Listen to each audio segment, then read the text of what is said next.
नमस्कार। कार्यक्रम अलग धारमा यहाँलाई हामी हार्दिक स्वागत गर्छौं दर्शक। आज हामी संघीय प्रदेश स्थानीय सरकारको अधिकार र व्यवहारमा आजको अलग धारलाई जोडेका छौं। त लागौं आजको प्रस्तुतितर्फ।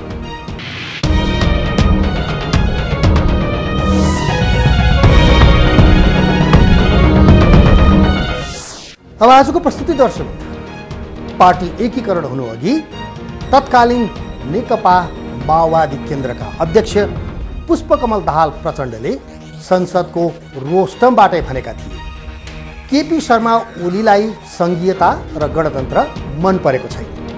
अहिले त्यही महसुस गर्दैछन् प्रदेश र स्थानीय सरकार सञ्चालकहरू। दर्शक, संविधान प्रदत्त एकल अधिकार बाहेक अहिले प्रदेश र स्थानीय तहका सरकार तीनै तहको साझा अधिकारमा आफ्नो भूमिका खोजिरहेका छन्। केन्द्रले उनीहरूलाई उपेक्षा गरेको छ।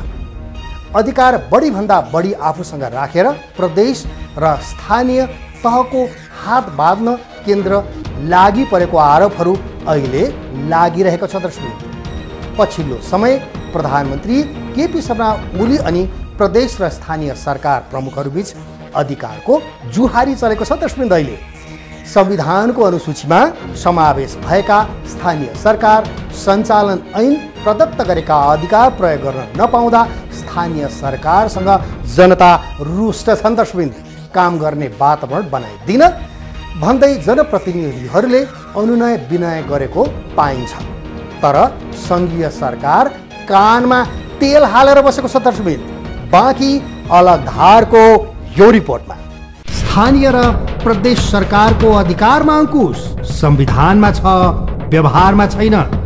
हरेक क्षेत्रमा हस्तक्षेप बढाउँदै गएको सरकारले प्रदेश र स्थानीय सरकारको अधिकारमा पनि धावा बोलेको गुनासोहरू बढ्न थालेका छन्। हस्तक्षेप पनि यति धेरै छ कि स्थानीय सरकारका प्रतिनिधि अब संघीय सरकार विरुद्ध आन्दोलनमै जानुपर्ने बाध्यता आइसकेको ठानिरहेका छन्। मानवाधिकार, प्रेस, कानुन, गुठी लगायत धेरै क्षेत्रमा कानुन मार्फत नै आफ्नो वर्चस्व बढाउने प्रयास गरिरहेको संघीय सरकारले प्रदेश र स्थानीय निकायलाई संविधानमै किटान गरिएका भूमिका समेत नदिएको पाइएको छ। स्थानीय तहलाई स्वायत्त बनाउने व्यवस्था संविधानले गरेको छ। स्वायत्त स्थानीय सरकार सञ्चालनका लागि स्थानीय सरकार सञ्चालन ऐन 2074 अनुसार गाउँपालिका तथा नगरपालिकाहरूले आफ्नो दैनिक कार्य सम्पादन गरिरहेका छन्। तर जनप्रतिनिधिहरू सरकार सञ्चालनमा केन्द्र सरकारले पर्याप्त सहयोग नगरेकोमा आक्रोशित देखिन्छन्। तीन तहको सरकारहरूको छुट्टै छुट्टै अधिकार अनुसूचीमा व्यवस्था छ र स्थानीय सरकारको एकल अधिकारको 22वटा कानुनी अधिकार चाहिँ उसको एकल अधिकार त्यो कसरी खोज्नै सक्दैन र साझा सूचीमा रहेको 15वटा अधिकार क्षेत्र साझा छ। त्यो साझा सूची चाहिँ तीनटा सरकारको बीचमा कानुन निर्माण गरेर बाँडफाँड गरेर लिनुपर्ने कुरा हो। जहाँसम्म हाम्रो संविधानले, हाम्रो राजनीतिक परिवर्तनले तीनटा तहको सरकारलाई तीन किसिमको अधिकारहरू बाँडचुँड गरिसकेपछि कतिपय संविधानमा लेखिएका कुराहरू अधिकारको चाहिँ डुप्लिकेसन भएका क्षेत्रहरूमा चाहिँ केही हदसम्म हस्तक्षेप सरकारले गर्दैछन्। त्यो चाहिँ अहिले संसदमा पेश भएको 19वटा कानुनहरूमा त्यसका झलकहरू, शिक्षामा, स्वास्थ्यमा, कृषिमा त्यसका झलकहरू देखिरहेका छौँ। संविधानको प्रस्तावनामा नै नेपाल संघीय लोकतान्त्रिक गणतन्त्रात्मक राज्य हुनेछ भनी लेखिएको छ। त्यही संविधानलाई आधार बनाएर देशमा अहिले 761 वटा सरकार अस्तित्वमा छन् र जनताको सेवा गरिरहेका छन्। संविधानको विशेष व्यवस्था बाहेक सबै सरकार स्वायत्त छन्, तर केन्द्रको सरकारले अन्य 760 सरकारलाई बेवास्ता गर्न थालेको गुनासोहरू बढ्न थालेको छ। संघीय सरकारले बनाउनु पर्ने जुन 15वटा साझा अधिकारका कानुनहरू छन्, त्यो कानुनहरू चाहिँ अहिले सरकारले अहिले ड्राफ्ट गर्दै गर्दा कतिपय कानुनहरू हामीले ड्राफ्ट गरेका कानुनहरू हेर्दाखेरि चाहिँ स्थानीय सरकारलाई अलिकति के भने मिनिमाइज गर्ने ढङ्गले तपाईँको आएको हामीलाई महसुस भयो। जस्तो उदाहरणको रूपमा शिक्षा ऐन, शिक्षा माध्यमिक तहसम्म स्थानीय तहले हेर्ने भनेर चाहिँ नियमन गर्ने, उसले चाहिँ अनुगमन गर्ने, उसले चाहिँ स्वीकृति दिने, उसले खारेज गर्ने सबै अधिकार चाहिँ स्थानीय तह भनेर भनिसकेपछि अब तपाईँको त्यसलाई के भन्छ उसलाई ऊ गर्ने गरेर त्यो अधिकारलाई ओभरल्याप गर्ने गरेर सङ्घीय सरकारले अहिले जुन खालको ऐन ड्राफ्ट गरेको छ त्यो सरासर संविधानको मर्म विपरीत हो भन्ने हाम्रो ठहर हो। त्यसैले हामीले भनेका छौँ त्यो शिक्षा ऐन आउँदाखेरि गाउँपालिका राष्ट्रिय महासङ्घ, नगरपालिका सङ्घ अथवा स्थानीय सरकारका प्रतिनिधिमूलक संस्थाहरूको सहभागिता र तपाईँको समन्वयमा मात्रै त्यो ऐन जारी गरोस्। नेपालको संविधान 2072 को अनुसूची 8 ले स्थानीय तहले 22 वटा एकल अधिकार पाउने छ भनी संवैधानिक प्रावधानलाई सुनिश्चित गरेको छ। यस्तै स्थानीय सरकार सञ्चालन ऐन 2074 को परिच्छेद 3 को दफा 11 मा गाउँपालिका तथा नगरपालिकाको काम कर्तव्य र अधिकारलाई उल्लेख गरिएको छ। संविधानको अनुसूची 9 मा संघ, प्रदेश र स्थानीय तहको अधिकारको साझा सूचीलाई समावेश गरिएको छ, जसमा 15 वटा अधिकार क्षेत्रलाई तोकिएको छ। यता स्थानीय सरकार सञ्चालन ऐन 2074 को दफा 11 को उपदफा 4 मा स्थानीय सरकारले प्रदेश र केन्द्रको अधीनमा रहेर गर्नुपर्ने 11 वटा कार्यको बारेमा उल्लेख गरिएको छ। यही अधिकार प्रयोग गर्न नपाएको या नसकेको गुनासो हत्तै बढेको छ। सङ्घ सरकारले जम्मा जम्मी अहिलेसम्म चाहिँ 45% काम गरेको देखिन्छ। प्रदेश सरकारले जम्मा 6% काम गरेको देखिन्छ र स्थानीय सरकारले 80-85% काम गरेको देखिन्छ। यो अहिलेको सम्मको बजेट खर्च र कार्यक्रमको अनुपातमा स्थानीय सरकारले काम गर्न सकेन भन्ने कुरा चाहिँ गलत हो के भने स्थानीय सरकारले गरेका कामहरू पनि हिजो निर्वाचनको बेला वा हिजो 17 वर्षमा निर्वाचन नहुँदा जनप्रतिनिधिहरूले तत्कालीन अवस्थाका जति पनि समस्याहरू छ यो समाधान गर्छ भन्ने अति विश्वास छ। त्यो अति विश्वासलाई चाहिँ 100% गर्न नसकेको कुरा चाहिँ हो, तर कामै गरेका छैन भन्ने कुरा होइन। 80% भन्दा बढी काम गरेको, बजेट खर्च गर्नु भनेको त काम हुनु हो। स्थानीय सरकार मात्र होइन, केन्द्रसँग प्रदेश सरकार पनि सन्तुष्ट छैन। असन्तुष्ट प्रदेश सरकारहरूले निरन्तर सरकारको आलोचना गरिरहेका छन्, अधिकार माग गरिरहेका छन्, तर प्रदेशलाई संस्थागत गर्न सरकारको ध्यान पटक्कै गएको छैन। संवैधानिक व्यवस्था अनुसार चाहिँ सहजीकरण राम्रोसँग नगरिदिएको साँचो कुरा हो, त्यो भइरहेको छ। तर यो सङ्घीय शासन प्रणालीको प्रारम्भिक दिनहरूमा यस्तो कुराहरू देखिन्छ जहाँ पनि होइन। अधिकार चाहिँ कसरी बाँडफाँड गर्ने या बाँडफाँड गर्ने जसलाई चाहिँ संवैधानिक रूपले जिम्मेवारी दिएको छ त्यसले अलिक खुला रूपले अलि व्यवस्थित रूपले सोच्ने परिस्थिति बनेन भने त्यसमा समस्याहरू पैदा भइरहन्छ। हाम्रो भएको अहिले त्यही हो होइन। सैद्धान्तिक रूपले व्यावहारिक रूपले चाहिँ हेर्दाखेरि संहिता कार्यान्वयनको जे समस्याहरू देखिएका छन् त्यो समस्या हामीले देखाइराख्नुपर्छ। होइन भने संहिता कार्यान्वयनको जिम्मा लिएका व्यक्तिहरूले या संस्थाहरूले या सरकारले हामीले ठिकै गरिरहेछौँ भन्ने चाहिँ पर्छ। केन्द्र सरकारले प्रदेश सरकारको अधिकारको क्षेत्रलाई व्यवस्था गरेकै देखिन्छ। संवैधानिक अधिकारको रूपमा प्रदेश सरकारले 21 वटा एकल अधिकार पाएको छ, जुन संविधानको अनुसूची 6 मा उल्लेख गरिएको छ। यस्तै संघ र प्रदेशको साझा अधिकारको रूपमा 25 वटा अधिकार प्रदेशले पाएको छ। यो संविधानको अनुसूची 7 मा व्यवस्था गरिएको छ। तर केन्द्रले प्रदेशलाई पङ्गु बनाउने देखि बाहेक अन्य काम गरेको भने देखिँदैन। संविधान निर्माण गर्ने र त्यसको भावना र अन्तर्यलाई बुझ्ने मान्छेहरूको त्यहाँ केन्द्रीकरण भन्दा पनि संरचनागत ढङ्गले अहिले जाने नेतृत्व, कर्मचारी नेतृत्व, कानुनको ड्राफ्ट गर्ने नेतृत्व, त्यो बहसलाई व्यवस्थित गर्ने नेतृत्व अलि बेग्लै गएको ठाउँमा बढी विवाद आएको छ। जसले संहिताको स्वयं ड्राफ्टीमा बस्नु भएको छ उहाँहरूले भरि छिटो हस्तान्तरणको विधि प्रक्रियामा पनि चासो दिनुभएको छ। सबै सोलोडोलो एउटै छैन। जुन मन्त्रालयले त्यो मर्मलाई राम्रोसँग संहिताको भावनामा मुखारित गर्न खोजेको छ त्यसले पिकअप लिएकै छ।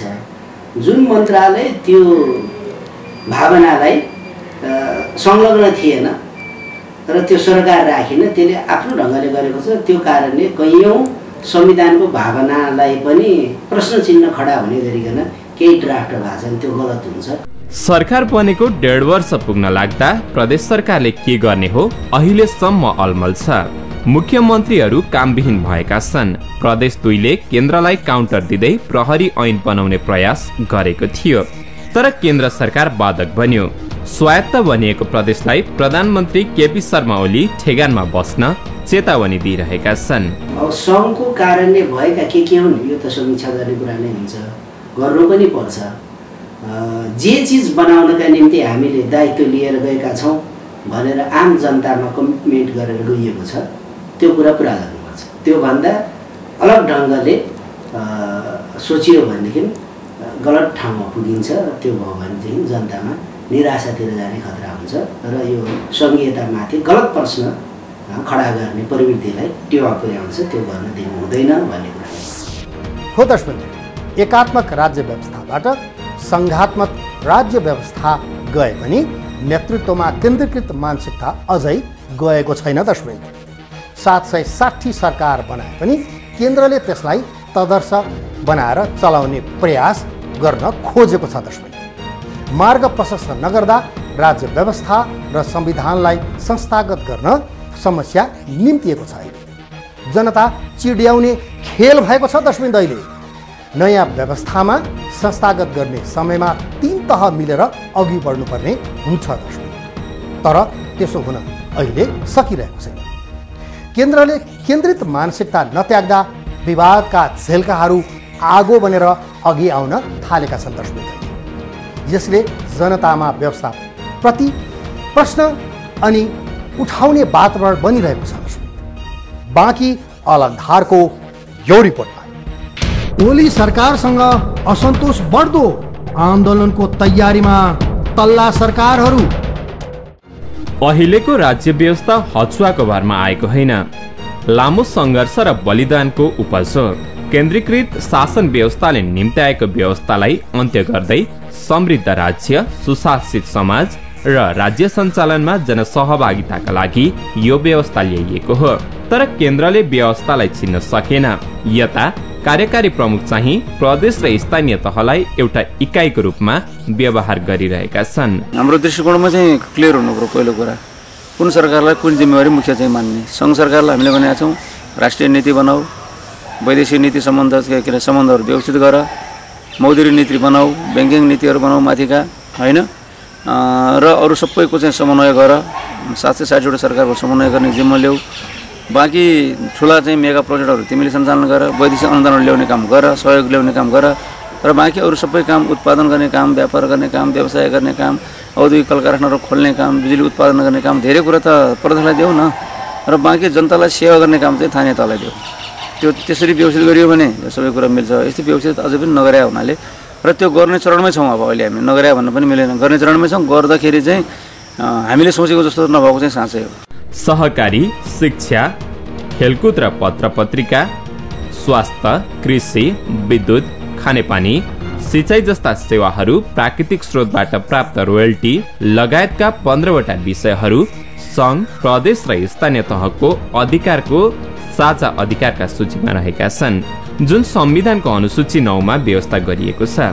तर सरकार यो अधिकार प्रभावकारी रूपमा तल्लो तहसम्म प्रत्यायोजन गर्ने मनसायमा देखिँदैन। केही हदसम्म अहिले त्यस्तो देखिन्छ, जस्तो कर्मचारीको बारेमा अब समायोजन भएको भनेर भनियो, होइन, तर समायोजनको अर्थ चाहिँ के भनेदेखि स्थानीय तहमा भएको कर्मचारीलाई झिकेर चाहिँ अब सङ्घमा ल्याउने त होइन नि त।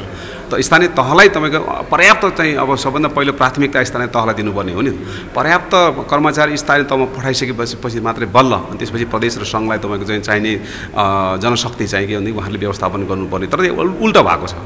अब सङ्घीय सरकारले चाहिँ अब 47,000 कर्मचारी चाहिँ सङ्घमा राख्ने, अनि स्थानीय तहमा चाहिँ हजुरको चाहिँ अब कर्मचारीको अभावमा जो तपाईँको सरकार जनतासँग प्रत्यक्ष नजिक रहेर तपाईँको काम गर्नुपर्ने जुन स्थानीय सरकार छ उसलाई चाहिँ तपाईँको कर्मचारी जनशक्तिको अभाव बनाउनु। त्यसपछि अब प्रदेश सरकारबाट कतिपय योजनाहरूमा स्थानीय सरकारसँग समन्वय नै नगरिकन तपाईँ एकलौटी ढङ्गले चाहिँ अब योजनाहरू पठाउनु, अनि जसका कारणले चाहिँ योजनाहरू डुप्लिकेसन हुनु, यी सबै घटनाले के देखिन्छ भन्दाखेरि सङ्घीय सरकार स्थानीय तहलाई अधिकार प्रत्यायोजन गर्ने मनस्थितिमा देखिँदैन।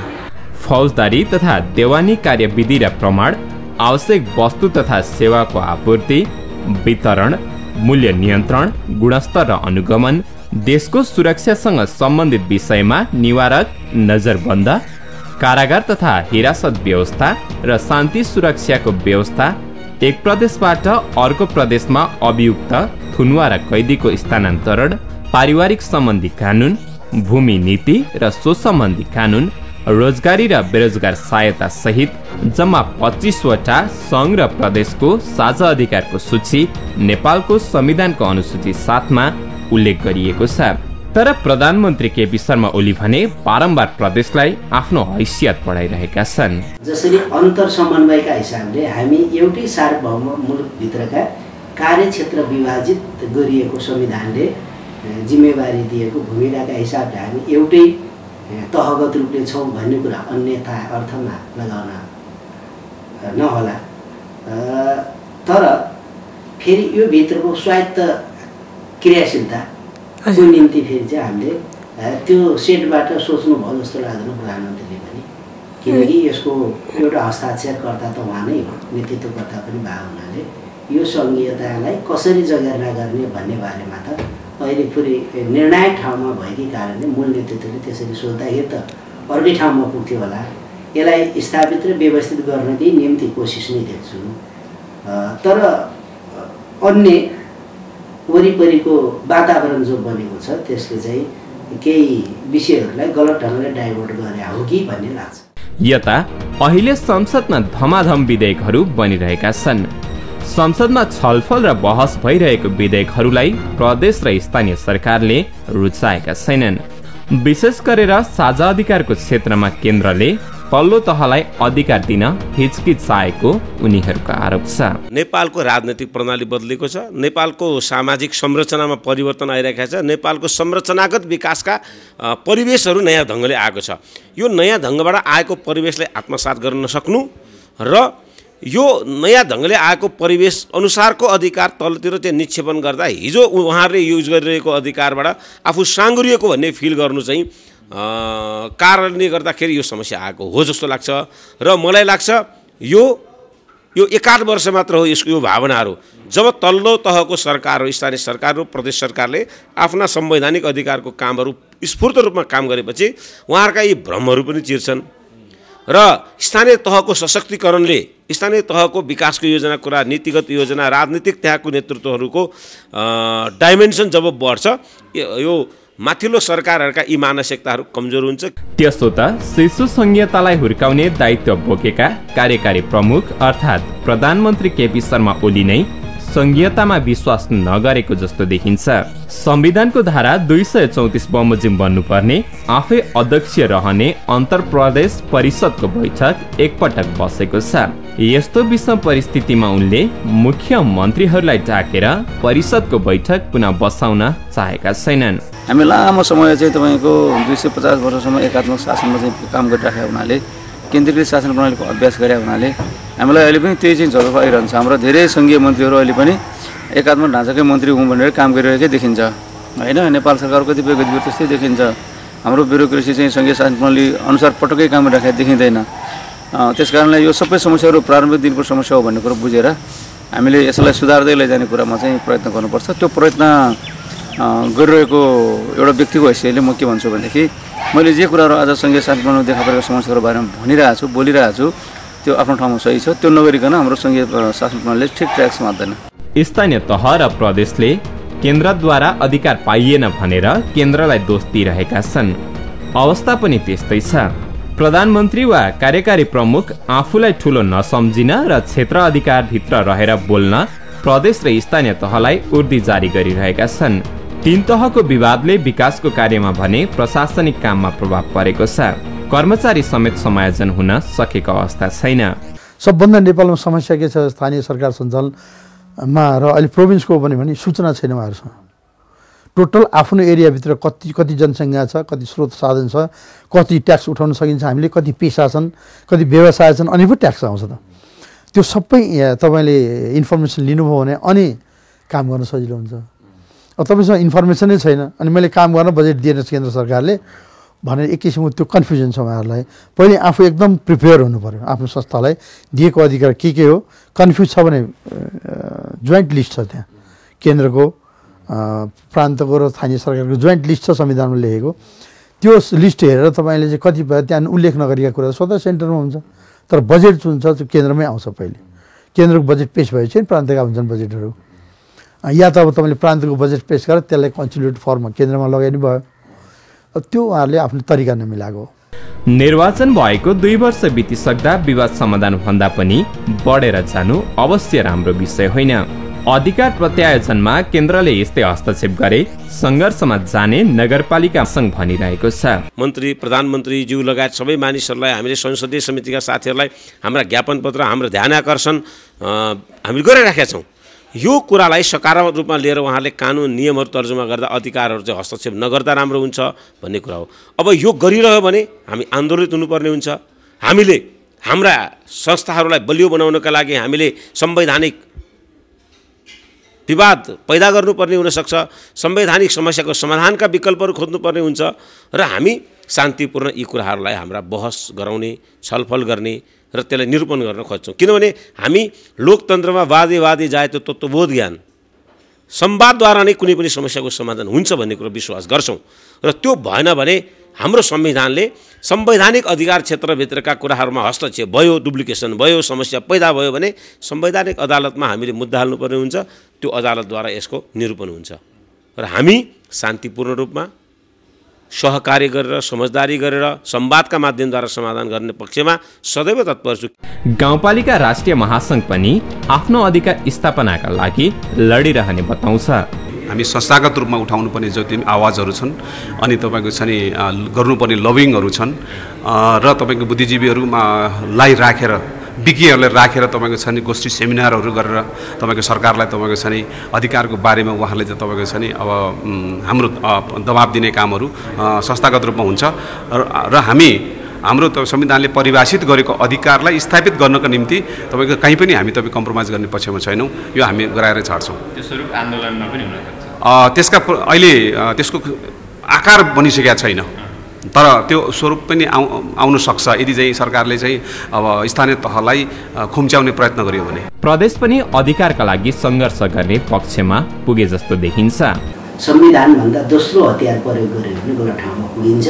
त्यसैले संविधानले जे कुरा किटान गरेको छ, निर्धारण गरेको छ, त्यसलाई दायाँ बायाँ अक्षरश नहुनेदेखि नहुन दिने गरी कार्यान्वयन गर्नु नै जिम्मेवारी।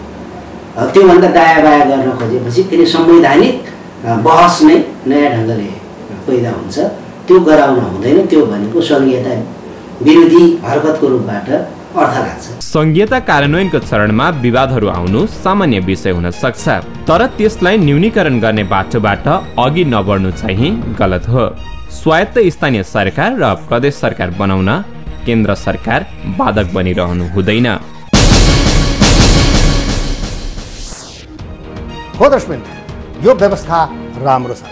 ती तहका अधिकारहरू संविधानमै स्पष्ट किटान गरेको छ, तर व्यवहारमा घरबुलीले परिवारका अरू सदस्यहरूलाई कडा नियन्त्रणमा राखेको जस्तो आभास भएको छ। दर्शक, यसले केन्द्रीय सरकार विरुद्ध तल्ला सरकारहरू रुष्ट छन्। जनतालाई दिइने सेवा सुविधामा बाधा पुगेको छ। स्थानीय सरकार हुँदाहुँदै सङ्घीय संसदको नाममा करोडौँ रकम विनियोजन गरेर सङ्घीयतालाई गिज्याउने काम भएको छ। यही कारण तल्ला सरकारहरू सङ्घीय सरकार विरुद्ध आन्दोलनकै मनस्थितिमा पुगेका छन्। त्यो दिन नआओस् हाम्रो कामना छ। यो थियो आजको अलग धारको विशेष रिपोर्ट, जसलाई हाम्रा सहकर्मी रोमन आचार्यले तयार पारेका हुन्। यदि अलग धारलाई कुनै नयाँ सूचना, घटना, रोचक तथ्यहरू छन्, जानकारीहरू छन्, सल्लाह र सुझाव अनि प्रतिक्रियाहरू छन् भने यहाँहरूले हामीलाई दिन सक्नुहुन्छ। त्यसका लागि हाम्रो कार्यालयको टेलिफोन नम्बर 400653 छ मा यहाँहरूले कार्यालय समयमा बिदाको दिन बाहेक सम्पर्क गर्न सक्नुहुन्छ। यदि मोबाइलमा सोझै सम्पर्क गर्न चाहनुहुन्छ भने हाम्रो मोबाइल नम्बर हो 9802002006। यदि यहाँहरूले इमेल गर्न चाहनुहुन्छ भने हाम्रो इमेल एड्रेस हो alagdhar@gmail.com। त्यस्तै यहाँहरूले हामीलाई ट्विटर र फेसबुकमा पनि यहाँहरूले लगइन र फलो गरेर हेर्न सक्नुहुन्छ। हस् त, आजको अलग धारको प्रस्तुति यति नै। अलग धारको सम्पूर्णलाई बिदा दिनुहोस्। नमस्कार।